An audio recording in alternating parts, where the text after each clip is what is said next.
Across the country, lead pipes are feeding water into homes, schools, as well as businesses. The infrastructure bill allocates $15 billion to change that. Thomas Hoppo went to Flint, Michigan, where an overhaul has been years in the making. You know, Flint had some tough days, weeks, months, years, still having some tough times. Well, unfortunately in Flint, it's been more than 5 years really that we've known about this problem. It's taking longer than we'd like to pull out all those lead pipes. The community of Flint, Michigan still hasn't recovered from its major water crisis. You can just see the plumbing of it now. We have the plumbing here where our water faucets have been taken out.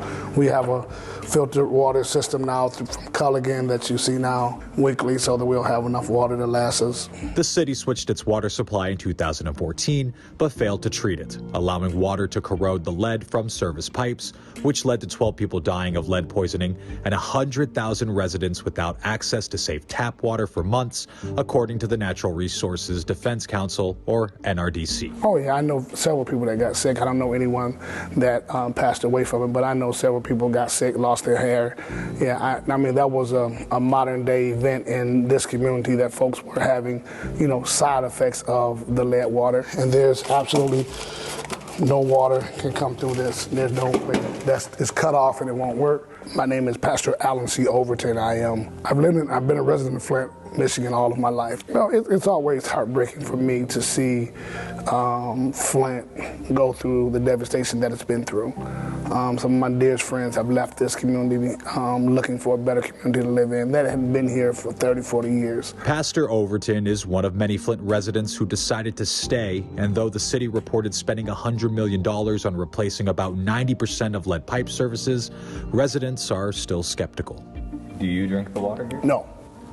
It's not a hard question, no.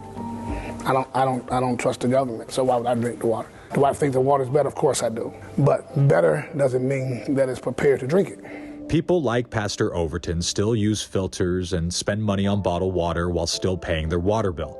However, the new infrastructure bill could finally move forward in Flint. According to the Environmental Protection Agency, there are an estimated 6 million lead services lines across the country, but some experts estimate that number is actually between 9 to 12 million, and the infrastructure bill will allocate $15 billion towards removing lead pipes nationwide. Once you break trust with the public, once the public no longer believes it when you say that the water is safe, it's very hard to regain that trust. And if EPA actually were to adopt a rule, which we hope they will, to force every town in the country to pull out their lead pipes, that we're going to get to the point where people will trust their water again. Eric Olson with the NRDC, who provided this video, is one of those experts who believes there are 9 to 12 million lead service lines across the country.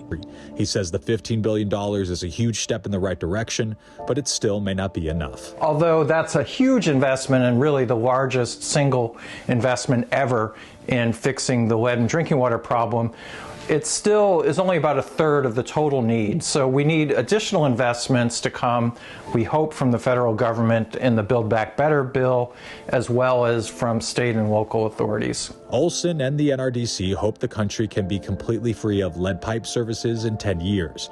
They also hope the country can prioritize communities like Flint that need it the most. They need to put something in place that those communities that are less fortunate have an opportunity to get their things together, that they might be able to get the funding to get their communities going in the right direction. I'm Thomas Hoppo reporting. The fleet of electric vehicles that could inspire cities nationwide. We're the first electric vehicle ride-sharing program for rural area. Next on The Race.